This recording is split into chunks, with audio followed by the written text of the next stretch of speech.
From the first time I met you, Nathan, I knew you would be as close as family, and you've become that person.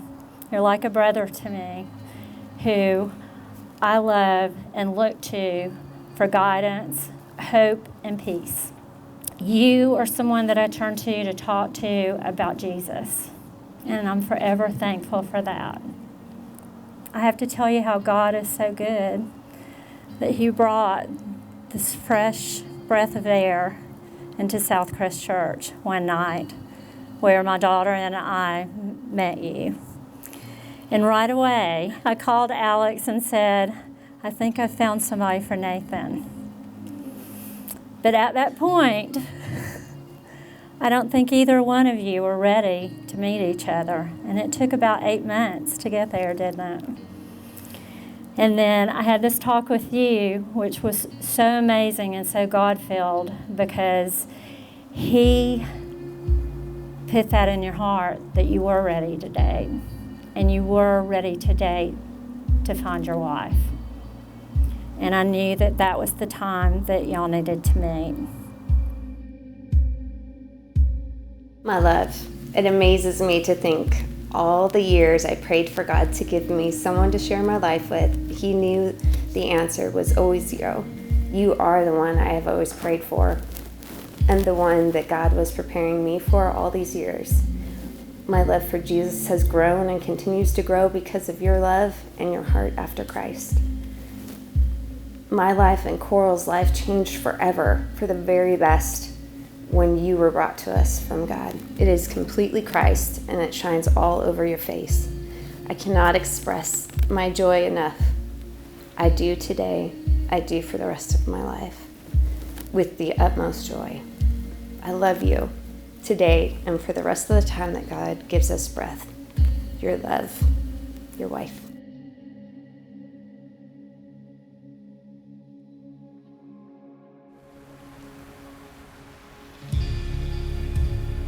My goodness, baby, you're beautiful.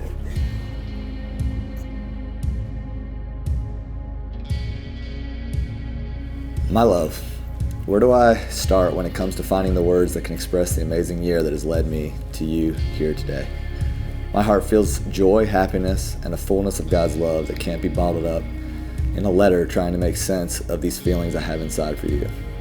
I smile randomly through my day just thinking about you and seem to have a second wind after work when I walk in the door and see your beautiful smile. I pray that grace and truth will cover every part of our relationship together. You're always looking for God in every situation, and I love that. Ephesians 4:2 says, "Whoever lives in love lives in God and God in them." You live in love, and I see God's presence radiating through you in everything you do. I pray that this is always our heart. I pray that love will always win the day, and God will always get the glory. I love how Paul puts it in 1 Corinthians 13:13. And now these three things remain, faith, hope, and love, but the greatest of these is love. This is what I know our marriage will be.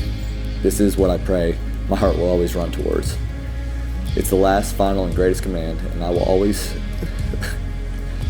try to steer this family with God's amazing love and support towards love, towards Him, towards each other. Today, I feel like the luckiest man on the planet, and I thank God for this moment where I get to promise you forever. I pray that others will see God in the overflow of love that we have for each other. I look forward to every moment of the rest of our lives together, and I know that every step will take us one step closer to God, and I can't think of a better way to finish my life on this side of eternity. I love you so much, and I can't wait to see you. Love, Nate.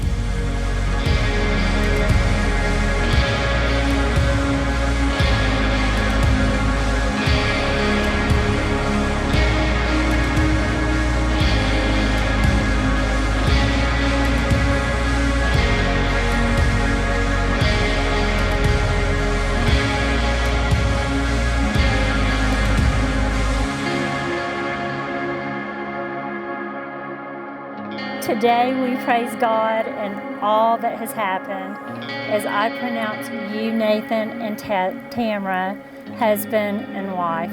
You may kiss your bride.